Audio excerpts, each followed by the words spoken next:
방정식 쪽 대한 어떤 추가적인 내용은 없었고, 보통 방정식이 좀 어려웠다는 문제는 대부분 함수와 연관된 문제입니다. 알겠나요? 방정식 순수 문제 나오면 혹시라도 개념 설명이 필요하면 문제 풀다가 설명을 좀 해볼게요. 방정식이 서로 다른 두 근을 알파, 베타. 방정식의 서로 다른 두 근을 베타, 감마. 알파, 베타, 베타, 감마. 두 개가 하나가 일치를 하네. 이 문자가 똑같이 나온 이유는 당연히 하나가 일치를 하니까 그러겠지. 그럼 하나가 근이 일치를 하네? 인수분해 되나요, 안 되나요? 될 것 같기도 한데? 될 건 되네, 이거? 인수분해가? 인수분해가 된다고, 지금. 인수분해 어떻게 돼? 첫 번째는 kx 1 2 마이너스 2k 플러스 1 이렇게 인수분해되고, 두 번째는 x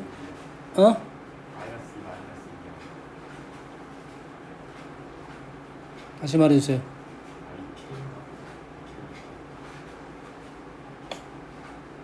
위에 거 인수분해 잘못됐다 이 말이야? 아래 거 마이너스 네가 말해준 거라고? 고마워. 이랬네. 이거 하나가 일치하네. 그럼 나머지 하나는 마이너스 k분의 1이고 하나는 2k가 되겠네요. 근데 베타 마이너스 알파는 요 간격은 아니고, 간격은 아니지. 베타에서 알파 뺀 거, 요놈에서 요놈 뺀 거, 얘는 감마에서 요놈에서 베타 뺀 거. 요게 같다는 소리네요. 그럼 그대로 넣으면 끝나는 거 아니야? 이하고 마이너스 k분의 1을 뺐어. 누구에서? 2k에서 1을 뺐어. k값을 모두 구하시오. 끝났네. 문자가 포함된 등식에서 우리가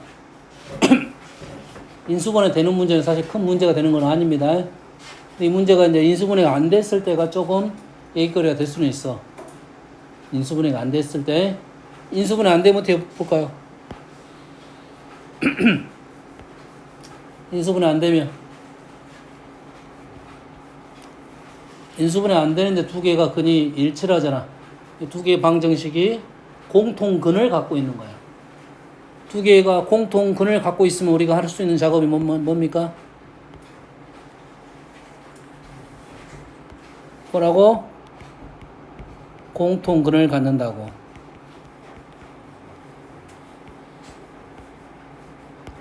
공통근을 가질 때 우리는 두 개의 식을 더하고 뺄 수가 있어요. 현재 상황에서 더하고 빼고 하는 건 아니야. 어떻게 더하고 빼야 돼요?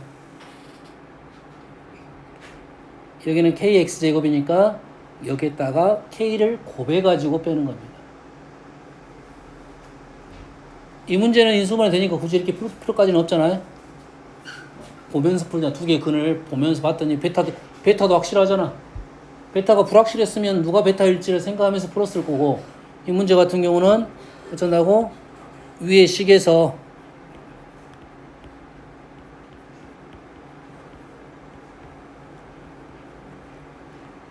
아래 식에다가 k를 곱해서 뺄 거라고.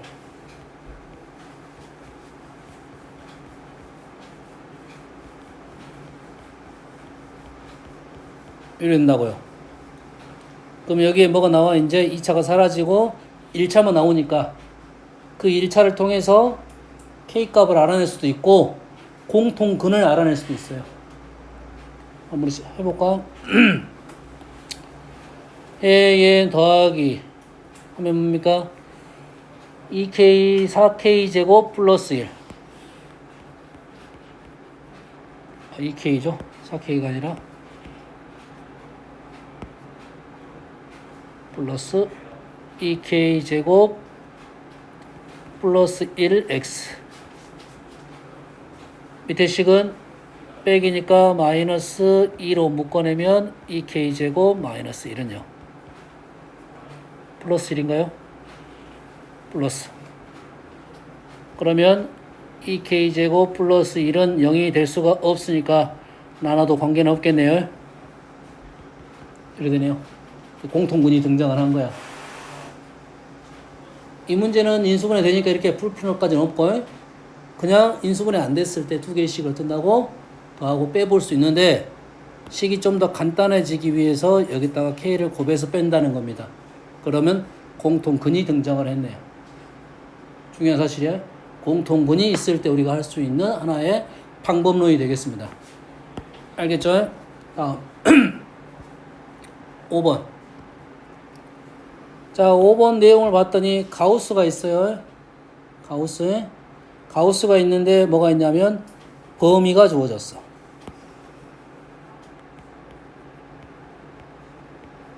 가우스 문제는 여러 가지 틀이 있습니다. 문제 방법론이. 범위가 주어졌을 때는 이 문제는 범위가 주어질 때는 첫 번째 범위 주어질 때는 쓴다고 범위를 나누어서 문제를 풀어야 돼요. 가우스 값이 달라지는 범위를 나누어서 문제를 풀어야 돼요. 알겠나요? 두 번째는 범위가 주어지지 않았을 때는 그래프를 이용해서 문제를 풀 수가 있습니다. 그래프에 뭐 표점 이렇게 써놓게요. 그래프를 그려가지고 문제는 그래프도 힘들어지고 얘는 그래프 그릴 수 있을 것 같아요? 없을 것 같아요? 이런 그래프 그릴 수 있을 것 같아요? 없을 것 같아요? 없습니다. 이 그래프 못 그립니다. 못 그린다가 아니라 힘들다 정도. 꽤 어렵다 정도. 됐어요? 범위를 나눌 수도 없고 지의 교점을 구할 수도 없을 때는 한 칸 범위만 풉니다. 한 칸 범위만 푼다는 말은 m부터 x가 m 플러스 1. 자, 여기서 한 칸은 가우스 x에 대한 한 칸이야. 가우스 x 제곱이면 달라집니다. 가우스 2x면 달라져요. 가우스 2x이면 2x가 m부터 m 플러스 1까지야. x는 반칸으로 가야 됩니다. 반칸. 이해되니? 얘 문제가 좀 난이도가 있는 문제고 우리는 적어도 이 두 가지 정도는 알고 있어야 되고 얘는 좀 더 어려운 문제라고 생각하면 되겠어요. 얘는 범위를 어떻게 나눌 거냐면 x제곱으로 나눌 거야. x로 나눌 거야. 얘는 x로는 뭐부터 뭐까지? 마이너스 1부터 0까지, 0부터 1까지. 두 번 나누면 되고 얘는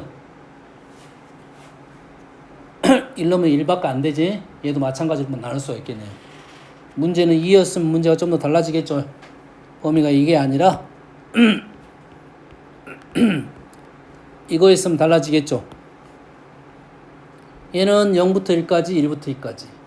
얘는 0부터 4까지가 되니까 0부터 1까지, 1부터 루트 2까지, 루트 2부터 루트 3까지, 루트 3부터 2까지.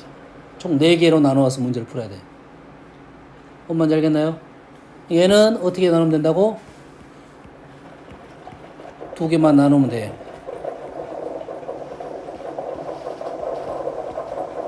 이때 가우스 x제곱은 얼마가 된가요?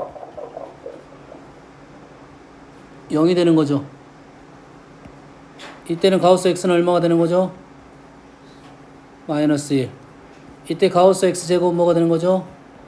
0. 이때 가우스 x는 얼마가 되는 거지? 0. 이렇게 해서 문제를 풀 거라고.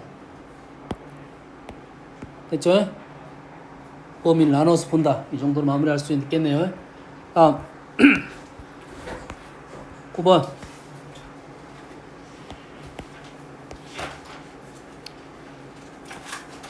이 차 식이 XY에 대한 두 1차 식의 곱으로 인수분해가 되네요. 2차 식이 두 1차 식의 곱으로 인수분해 된다. 이 문제는 계속 나옵니다. 인수분해 쪽에서 나올 거고 2차 방정식 쪽 나올 거고 뒤에 가면 직선에서 또 나옵니다. 알겠어요? 그래서 우리는 얘를 어떻게 풀더라? 판별식이 0으로 풀었죠. 이거 아는 사람 손. 아무도 몰라? 정사 알아 몰라? 몰라?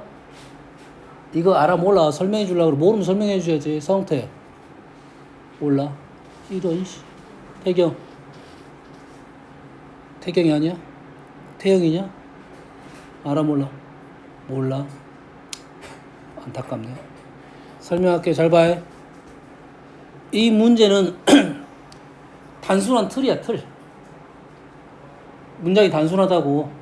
x, y에 대한 2차 다항식 형태고 그 다항식 형태를 x, y에 대한 1차식의 곱으로 인수분해 된다는 문제는 이 문제는 이 식의 형태만 달라지 다 똑같은 법을 갖고 있어. 다시 말해서 얘를 알고 있으면 바로 풀 수가 있다는 말이야. 여기까지 이해되니? 우리는 뭐가 필요해? 왜가 필요하지. 왜 이렇게 푸는지만 이해하면 이제 바로 풀 거라고. 얘는 어떤 논리로 문제를 푸냐면 첫 번째 방정식 논리야. 무슨 논리? 방정식 논리야. 얘를 방정식이라고 생각을 했어요.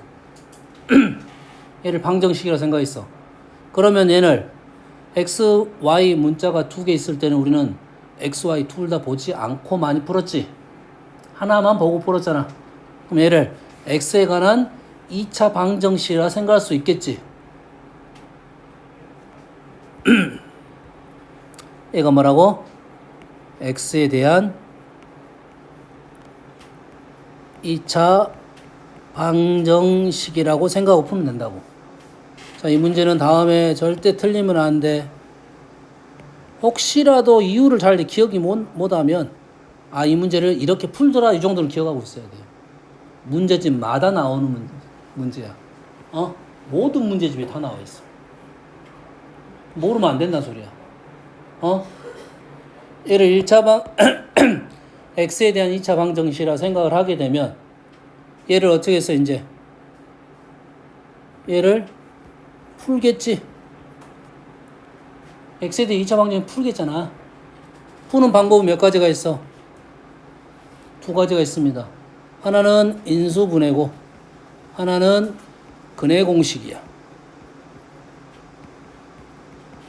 물론 완전 제곱식이라는 표현도 있는데 그 완전 제곱식이라는 표현은 근해 공식으로 묻혔어. 완전 제곱식을 통해서 우리는 근해 공식이 나온 거야. 똑같은 말이라 생각하면 돼. 알겠어? 우리는 이렇게 말을 한다고. 너희들이 중3이면 근해 공식 완전 제곱식에 대한 얘기를 할 건데 이제 고1이잖아. 이해되니? 고1 과정하고 있으니까 얘는 인수분해 또는 근해 공식을 통해서 우리는 이 방정식을 풀 수가 있습니다. 이렇게 되는 거지. 근데 얘가 인수분해 돼 안 돼? 얘가 인수분해 돼 안 돼? 안 되지. 근데 인수분해 하라는데? 인수분해가 안 되는데 인수분해 하라잖아. 우리가 방식을 인수분해가 안 되는데 인수분해 하라면 어떻게 했냐면 방정식으로 넘어가서 근해 공식을 이용해서 역으로 근을 구한 다음에 인수분해를 한 거라고. 뭔 얘기 이해되니?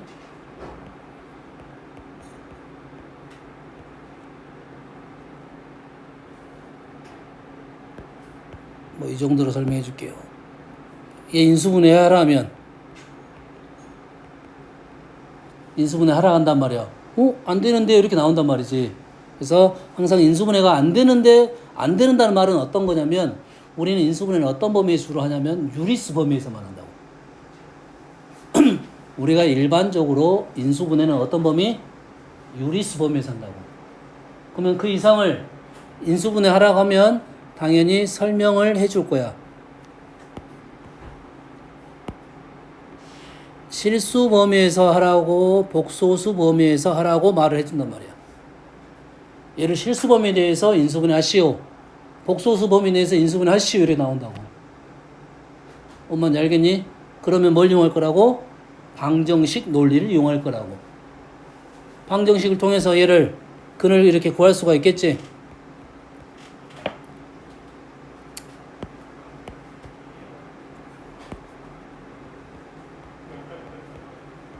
이렇게 구할 거 아니야.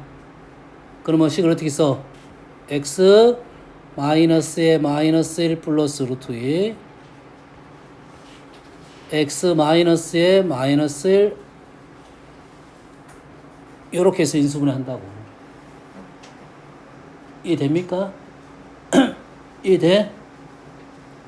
얘도 마찬가지인데 얘는 인수분해를 하라고 했는데 얘는 인수분해 못 하겠어. 그럼 당연히 뭘 이용했어? 근해 공식을 이용하겠죠. 그러면 얘를 근해 공식을 쓰게 되면 이러한 폼이 등장하겠죠. 얘를 근해 공식을 쓰면 식이 기니까 안 쓴 거야. 이런 폼이 되겠지. 알겠어? 그럼 이러한 폼을 다시 인수분해하면 x 마이너스에 뭐 플러스 루트 x 마이너스에 뭐 마이너스 루트 부호는 일단 무시입니다. 여기 있는 부호 플러스 마이너스 무시하자고요. 일단 이렇게 인수분해 됐을 거라고. 이렇게 인수분해 됐을 거라는 소리야. 본 얘기는 이해됩니까? 이해했어? 그래서 인수분해를 통해서 근해 공식을 통해서 인수분해 했더니 이 문제는 어떤 의도를 갖고 있냐면 xy에 대한 두 1차식이 곱으로 인수분해 돼야 된대. 그럼 얘가 xy에 대한 1차식이야 1차식이 아니야? 1차식이 아니겠지. 왜? 루트 안에 y가 있겠어 없겠어? 있겠지.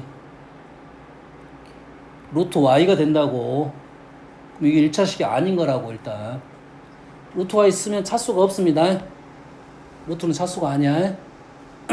다음에 너희들이 수어 2 막 배우다 보면 루트를 막 2분의 1차 이렇게 말을 하는데 다항식은 아니야. 다항식은 1차, 2차, 3차만 다항식이야. 차수, 루트는 차수가 없는 거라고. 편의상 우리가 2분의 1차 이렇게 말을 하는데 여튼간에 이건 1차식이 아닌 거라고. 다시 말해서 이러한 루트가 있으면 된다 안 된다고? 안 된다 이 말이야. 이런 루트가 있지 않으려면 이 루트가 어째야 돼? 사라져야 되겠죠. 사라지려면 여기가 완전 제곱이 돼야 돼요. 루트가 사라지려면 루트를 없애려면 제곱이겠지. 이해되니? 다시 말해서 여기 들어가는 식이 완전 제곱이 돼야 돼. 그럼 얘가 완전 제곱이 되려면 우리는 어떻게 풀었어? 판별식으로 풀었잖아. 여기에 들어가는 애가 판별식이 0이어야 된다고. 근데 여기는 누가 들어가? 원래 판별식이 들어가겠지. 근해 공식에 여가 판별식이 들어가잖아. P의 제곱 마이너스 4AC가. 됐니? 그래서 여기에 원래 여기에 들어가는 판별식을 dx로 적은 거라고. 무슨 뜻이냐면 이 얘를 식을 x로 읽었을 때의 판별식. 얘를 어떻게 읽었다고? 식을 x로 읽었어.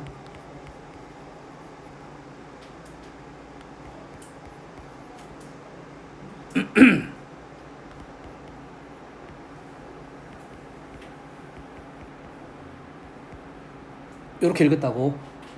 식을 x에 대한 2차식으로 정리한 거라고 해. 그거에 대한 판별식이라고. 그게 여기에 들어가겠죠.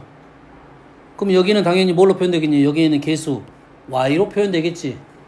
그래서 이거 y로 표현된 식의 판별식이 0이 되면 그게 완전 제곱식이 돼가지고 조건을 만족하게 된다 이 말이에요.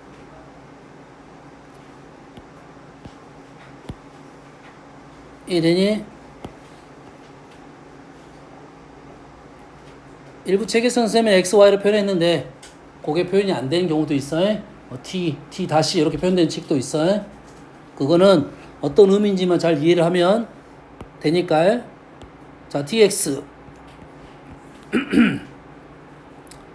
dx는 3y-1의 제곱 마이너스 4의 2y 제곱 마이너스 3y 플러스 k-1 풀이 중입니다.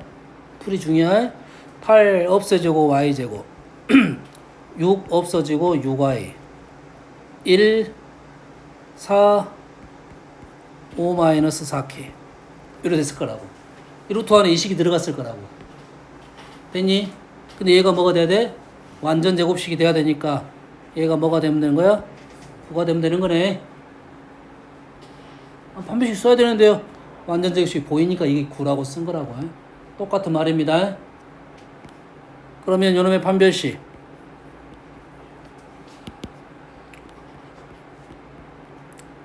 9 마이너스 5 마이너스 4K가 0이 되면 되니까 K는 마이너스 1. 똑같은 말이야. 실전에서도 이게 보이면 바로 9하고 쓰면 돼. 조심할 점은 딱 이거지. 얘가 주어지고 얘가 안 주어졌을 땐 얘는 뿔마 두 가지가 있다는 사실. 요건 조심하시고요. 결과는 똑같이 나올 거고. 현재 이 문제가 지금 얘는 보였으니까 이렇게 푸는 건데 이렇게 그대로 풀어도 돼.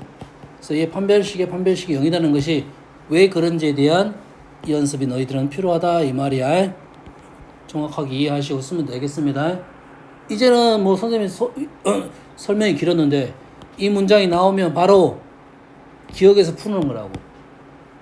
이런 문제는 어떤 주어진 틀에 의해서 우리가 문제 푸는 문제는 다음엔 틀리면 안 돼요. 틀렸다는 것은 무슨 뜻이야? 복습을 안 했다는 소리밖에 안 돼. 알겠니? 틀에 있는 문제는 다음엔 틀리면 절대 안 돼. 무조건 맞추고 가야 된다 이거지. 정의는 틀에 있는 문제는. 알겠나요? 다음 13번 2차 방정식. 얘 두 근이 나왔어요. 2차 방정식에 두 근이 이렇게 나왔어. 뭐 내용이 없는데 이거는?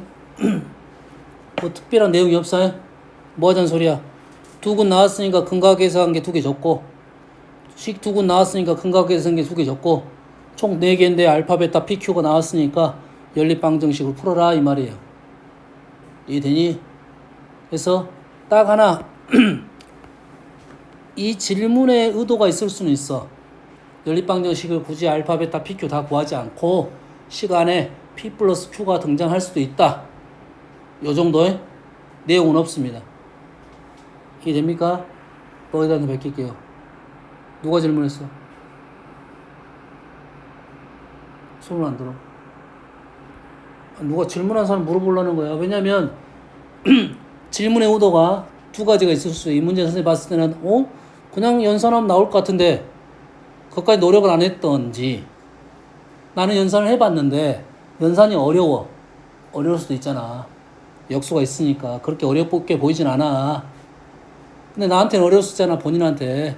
선생님 그렇게 풀었는데 연산이 안 돼서 질문한 겁니다. 그러면 다시 질문해야 돼 이거는. 이해되니? 선생님 말한 대로 여기 합곱식 4개 나오니까 너희들 연립방식 풀면 나올 거야. 거기까지 질문이라는 사람은 노력의 부족이고 내가 그렇게 해봤더니 안 되던데요.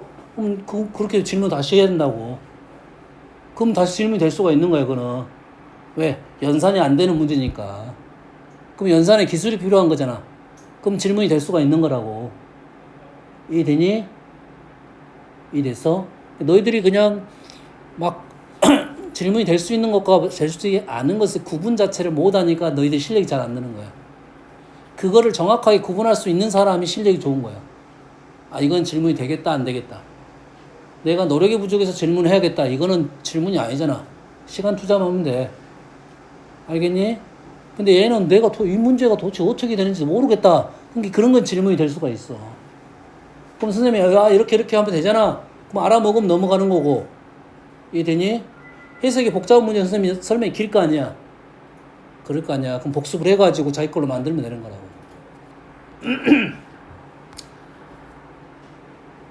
자, 15번 문제는 좀 어렵게 보입니다. 이 책에서는 사실은 이런 단어가 없었으면 좋겠는데 이런 단어 때문에 너희들이 지레 겁을 먹는 거야. 이거의 두 근을 알파, 베타라고 놨는데 알파가 더 크다고 했어요.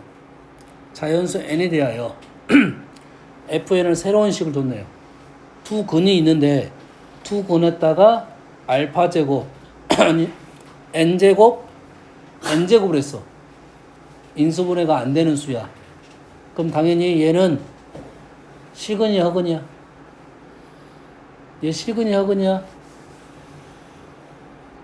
아니 딱 보면 시근 허근은 알아야지. 상수항이 음수면 무조건 실근이야. 뭐 계산하고 말고도 없어. 무조건 실근이라고. 상수항이 음수면 무조건 실근. 이 실근이야. 대신 인수분해가 안 된다는 것은 무리수근을 갖고 있겠지. 그 무리수를 n제곱 했고 n제곱 한 것을 우리는 계산을 할 수 있다 없다? 없다야. n제곱 할 수 있다 없다? 없다야. 10제곱 해라 이거잖아. 너 10제곱 할 수 있겠니? 없겠지. 10제곱 안 돼. 10제곱 안 돼. 혹시 3제곱 나오면 그걸 시도를 하는 사람이 있겠는데 보통은 그런 문제는 없어. 됐니? 방정식에서 근을 갖고 놀았다라는 것은 크게는 두 가지잖아. 크게는 두 가지. 첫 번째 뭐야? 근의 정의. 근이 주어지면 사실 주어졌다는 게 뭐 아니라 알파 베타로 표현됐다가 맞아. 알파 베타로 표현이 되면 정의에 의해서 식을 대입을 합니다. 요게 첫 번째. 베타는 똑같은 형태니까 이 식은 어떨 때 사용되냐면 차수를 낮출 때 사용을 합니다. 몇 차까지? 1차까지요. 차수를 1차까지 줄일 수 있어. 두 번째는 뭐야? 근계수 관계로 문제를 풀 수 있지. 근과 계수의 관계. 그러면 얘는 알파 플러스 베타는 뭐가 나왔고 알파 베타는 뭐가 나왔으니까 곱셈 공식 변형적인 것이 우선적이고 차수를 낮췄으면 이런 형태가 무조건 나올 수가 있다 이 말이야. 1차 1차의 합, 1차 1차의 곱이니까. 물론 얘는 차수 2차입니다. 두 개를 곱했으니까. 됐나요? 그러면 주어진 질문은 당연히 차수가 높으니까 첫 번째가 우선일 가능성이 높아. 차수가 높으니까 그럼 식을 써봐야 된다 이 말이야. 써보면 알파의 10제곱 마이너스 베타의 10제곱 마이너스 2배의 알파의 8제곱 플러스 2배의 베타의 8제곱 분모는 알파의 9제곱 마이너스 베타의 9제곱 이런 소리잖아. 됐니? 현재 분자가 어려워 보여? 분모가 어려워 보여? 뭐 똑같이 어렵게 보일 수도 있겠지만 일단 선생님 눈에는 분모가 어려워 보입니다. 어떻게 할 수가 없어.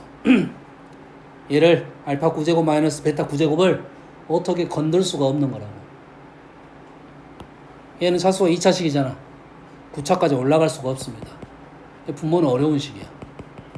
알겠어? 분모를 건드라는 소리는 아니겠지 그러면. 어려운 식은 분자와의 관계성을 갖고 풀란 소리야. 그러면 차수를 낮춘다는 것은 뭘 이용한다? 얘를 이용한다고. 다시 말해서 알파 10제곱 마이너스 2알파 10제곱의 도대체 어떤 의미인지를 알아내야 돼요. 여기 딱 똑같잖아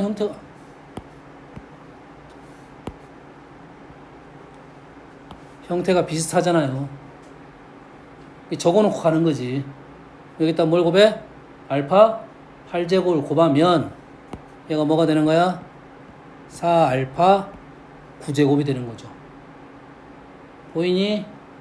똑같은 식으로 두 번째 오른쪽을 쉽게 정리하면 분자가 4배의 알파 9제곱 베타 9제곱으로 쉽게 보이는 형태가 된다 이 말이에요. 이해되니? 이 식이 복잡하면 달려 들어가고 막 그걸 연산하라고 생각하면 안 되고 주어진 식을 잘 관찰하다 보면 뭔가가 보일 것이다 이거지. 알았니? 이게 보이냐 안 보이냐는 사람들은 이런 사람들 잘 안 보여. 식 정리가 안 되는 친구들. 이런 식을 적을 때 어떻게 정리해야 되냐면 얘는 여기다 적어놓고 얘는 여기다 적어놓고 얘는 여기다 적어라. 이런 애들은 절대 이런 식을 볼 수가 없습니다. 이 식을 하나로 볼 줄 알아야 돼. 이 식을 하나로. 알겠나요? 17번 2차 방정식의 다음 조건을 모두 만족시킬 때 이거의 값을 구하시오. 이 문제를 잘 푸는 사람은 쉽게 풀려는 사람은 A, B, C가 한 자리 자연수였단 말이 잘 보인 사람은 이 문제가 쉽게 보였을 거야. 그런다고 해서 아주 쉽지는 않아요. 이 문제는 딱 핵심이 이겁니다. A, B, C가 한 자리 자연수야. 그럼 이렇게 이 문제를 처음 보는 친구들, 만약에 이 문제집이 뭐 센 정도였어, 좀 더 쉬운 난이도의 문제집이었어, 그러면 A, B, C가 나오면 너희들은 어떻게 풀었어야 되냐면, 혹시라도 새로운 내용에 대해서 조건이 나왔잖아? 그럼 어떻게 풀어? 집어넣어갖고 연산을 해봐야 돼요. 집어넣어가지고 연산을 해봐야 돼. 그래서 이 값을 구하시오라고 했다는 말은, 둘 중에 하나입니다. A, B, C가 하나 값으로 등장을 했다는 소리야. 보통은. 또는 이게 전체의 어떤 유기성이 있어가지고, 관계성이 있어가지고, 똑같은 결과가 나왔을 거라고. 5면 5. 뭐 자연스럽게 5보다 큰 수가 나올 거야. 이해되니? 어떻게 풀어도 똑같은 결과가 나왔을 거라고. 값을 구하라고 했으니까. 물론 사실 얘는 답이 3개였으면 못 보는 거야, 우리는. 그런 식의 방법은 안 돼. 이해되니? 이 문제가 요구하는 답이 수를 때려 맞춰가지고 하나만 찾아라, 이런 문제이면 수를 집어넣어 풀 수가 있다, 이 말이야. 이건 내가 문제 평상시에 자연수 조건이니까 한번 때려 맞춰서 생각을 해봐야겠다. 그럼 숫자를 집어넣어서 몇 개씩 집어넣어갖고 해볼 거 아니야. 1부터 9까지, 1부터 9까지, 1부터 9까지, 9의 세제곱계를 해봐야 돼. 다 해볼 수 있겠니, 없겠니? 없겠지. 그 말은 즉슨 수를 넣어서 계산하다 보면 바로바로 제껴진다는 소리야. 뭔 말인지 알겠니? 안 되는 애들이 바로바로 몇 개 쉽게 나온다는 소리야. 뭔 말인지 알겠니? 두근이 이렇게 됐다는 말은 무슨 말이야? 근의 범위가 나왔다는 소리야. 근이 있다는 소리야, 없다는 소리야? 있다. 정확한 표현은 실근이 있다는 말이야.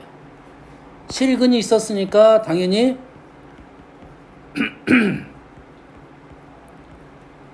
판별식이 0보다 크거나 같았는데 근의 위치가 다르네.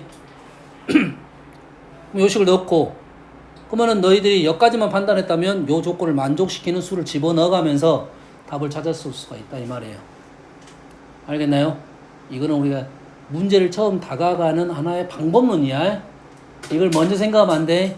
어떨 때 쓰는 거야? 내가 문제를 더 이상 진행이 안 될 때 쓰는 거야. 알겠니? 생각보다 빨리 답이 나오는 경우가 많아요.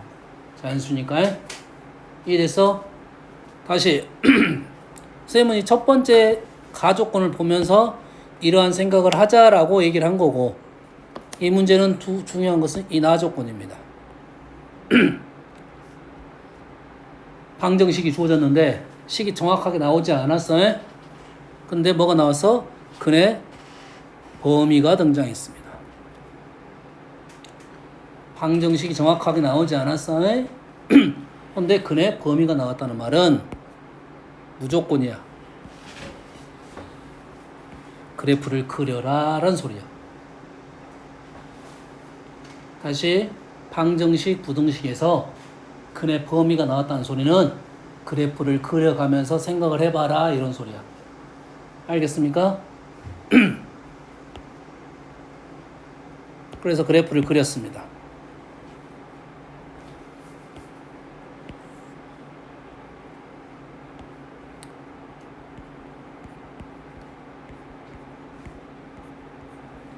이렇게 됐네. 보이나요? 한 근은 1점 얼마, 한 근은 5점 얼마. 됐나요? 그러면 왼쪽은 1, 2 사이를 움직일 거고 오른쪽은 5, 6 사이를 움직이겠지. 그럼 이 그래프가 움직이는 방법이 여기에서 이렇게 움직이는 방법이 하나가 있을 거고, 이쪽에서 이렇게 움직이는 방법이 하나가 있을 거 아니야. 여기까지 이래니? 그러면 근이 두 개가 최소면 합도 최소가 될 거고, 최대면 합도 최대가 될 거 아니야. 그러면 두근의 합은 최소는 얼마야? 6. 최대는 얼마? 8이 될 거 아니야. 둥어는 6 되겠어, 안 되겠어? 8 되겠어, 안 되겠어? 안 되겠지? 근데 두근이 누구야? 여기서 두근은 A분의 B잖아요. 두근의 합이 A분의 B. 근데 AB는 뭐라고? 자연수. AB에다 식 나왔으니까 AB에다 자연수 넣으면서 6, 8, 4, 1을 알아내면 A는 뭐고? 1밖에 없어요? B는 얼마고? 7이고. 이 됩니까? A하고 B가 나왔어요? 그럼 식이 이제 x제곱 마이너스 7x 플러스 3c는 0 이렇게 나왔네 이제. A, B가 나옴으로써 여기까지 나왔죠. 1차원까지. 1차원까지 나왔다는 말은 무슨 말이야? 그래프의 축이 결정됐다는 말이야. 축이 3.5, 2분의 7. 그럼 이제 그래프가 어떻게 움직이겠어? 그래프가 축이 가운데 2분의 7 딱 맞아? 이렇게 이제 움직이겠지. 그래프가 이렇게 움직인다고. 이해됩니까? 이렇게 움직이면 두근의 곱은 최소는 6이고요. 최대는 10이 되는 겁니다. 두근의 합이 일정함을 알고 있어. 너희들이 합이 일정하면 곱은 투수가 가까울수록 최대가 되는 거야. 멀수록 최소가 되고. 알겠니? 두근의 합은 근데 A분의 C는 얼마야? 알파 베타가 3C야.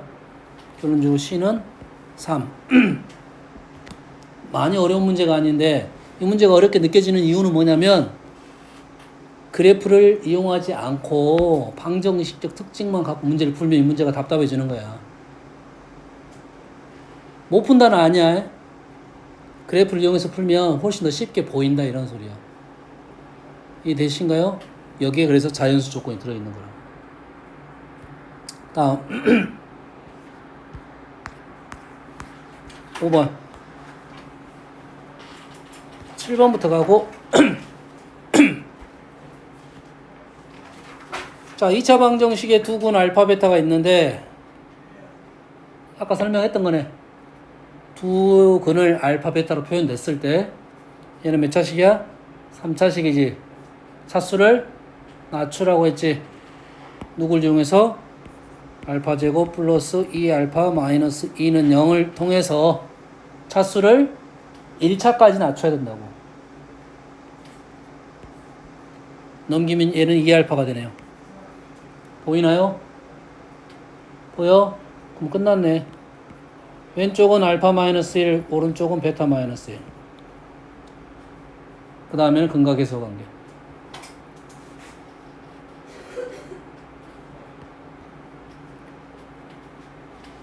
다음 두 방정식이 모두 정수인 근을 적어도 하나씩 갖는다고 합니다. 정수인 근을 적어도 하나씩 갖는다고 합니다. 자연수 A, B에 대하여 합의 값을 구하시오라는 문제야.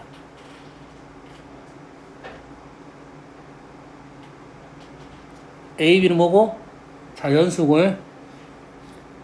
정수인 근이 적어도 하나 있다고 했죠. 됐습니까?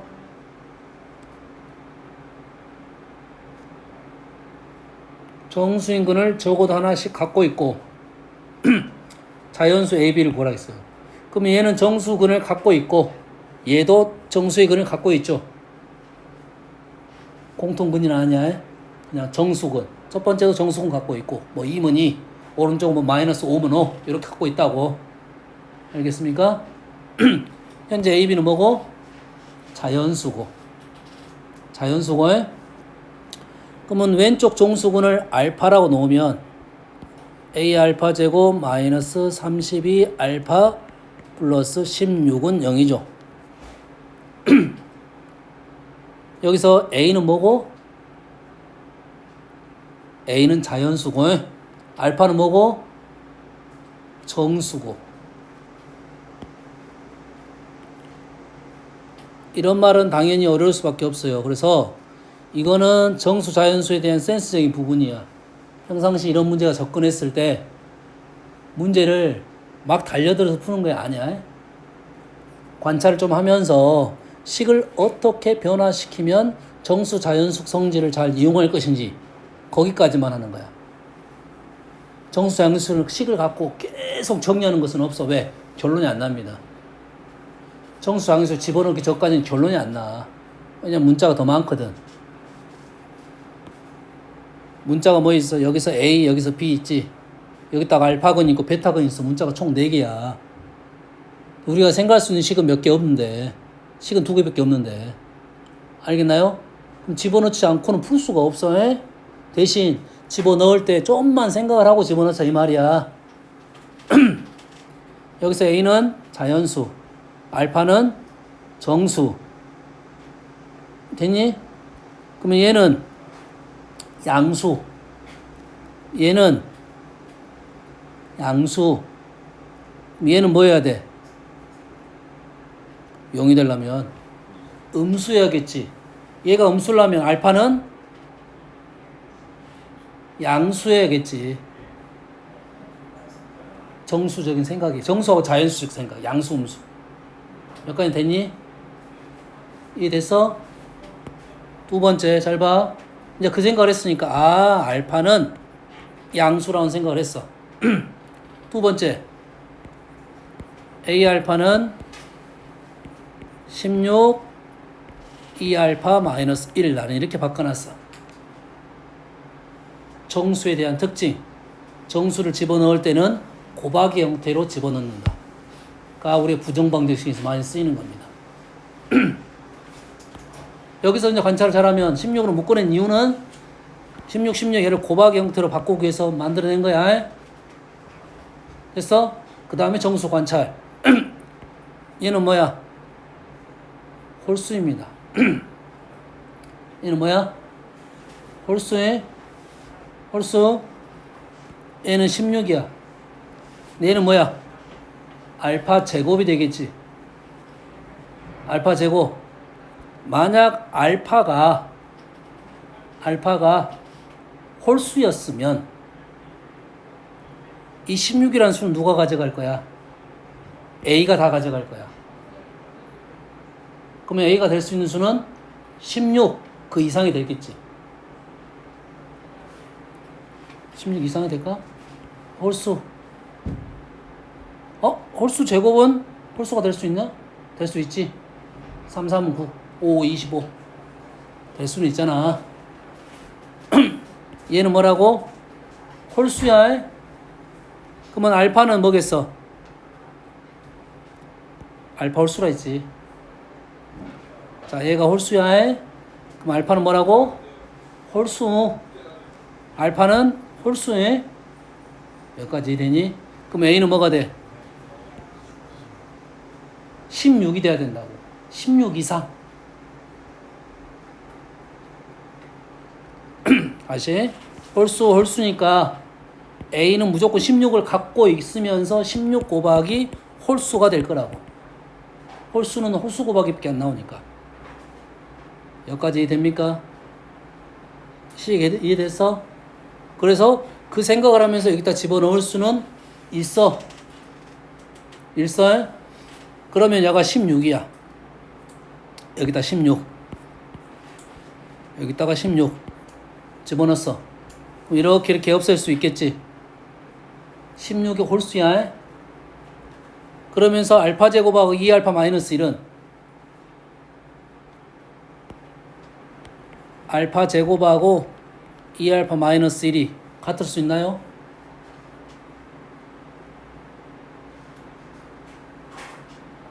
같을 수 있어 없어? 알파가 얼마일 때밖에 안 돼? 1밖에 안 되나요? 1밖에 안 돼. 만약에 이 A가 여기에 갖고 있는 홀수를 갖고 있다 보면 얘를 어떤 홀수로 나눠줘야겠지. 이해되니? 그럼 알파 제곱 k분의 2알파 마이너스 1은 같을 수가 없습니다. 아까 2를 넣었을 때 똑같다고 했지. 나머지 수를 집으면 얘가 더 커. 근데 k로 나누면 당연히 얘가 더 작겠지. 요런 생각은 좀 어렵습니다. 어려워. 그러면 모대도 이제 요런 생각을 하면서 풀어야 이 문제가 꼼꼼하게 이제 풀어지는 거고. 그 다음 모순점이 있습니다. 알파 1 넣으면 돼. 알파 1 넣으면 돼. 알파가 1인 상황과 알파가 1이 아닌 상황으로 나눠지고, 알파가 1이면 A는 얼마고? 16입니다. 근데 알파가 1이 아니다는 말은 이 16을 누가 잡고 있었다? 알파 제곱이 잡고 있었다 이 말이에요. 16이란 수를 알파 제곱이 갖고 있었다 이거지. 알파는 정수 제곱이니까 알파가 가능한 수는 뭐야? 1은 했으니까 2, 4만 되겠다 이 말이지. 알파가 2가 됐을 때 A는 알파가 2가 되면 4A, 2가 되면 3인가요? A는 12. 알파가 4이면 A는 7. 총 3가지밖에 안 나온다 이 말이에요. 그래서 이놈을 오른쪽에 집어넣어 가지고 각각 풀면 됩니다. 요 생각이 어려워 이 문제는. 사실 이 책하고 너무 동떨어지게 너무 어려운 문제야. 이 문제는 이 책뿐만 아니라 어디 나오더라도 어렵습니다. 이해됩니까? 사실 너무 동떨어진 문제. 단 쌤은 여의 식에서 정수근 알파를 집어넣고 요놈의 식을 관찰할 때 요놈을 이렇게 보지 말고 이 정도로 쓰고 관찰을 해보자. 이런 것은 부정방정식 풀이 방법론이라고 생각하면 돼. 식을 좀 더 편안하게 정리해놓고 숫자를 집어넣는다, 수를 집어넣는다. 알겠나요? 사실 그 문제보다는 6번이 훨씬 나았습니다. 6번이 훨씬 나아. 다음 시간에 6번 잠깐 언급을 해주고 넘어가겠습니다. 9번도 있었냐? 9번도 있었네.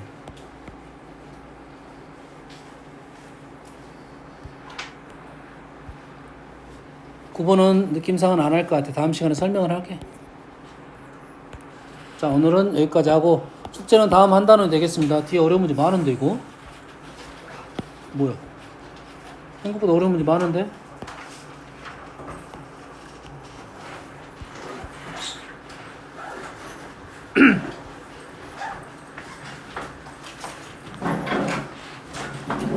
선생님 오늘 중국어 복습 좀 하세요.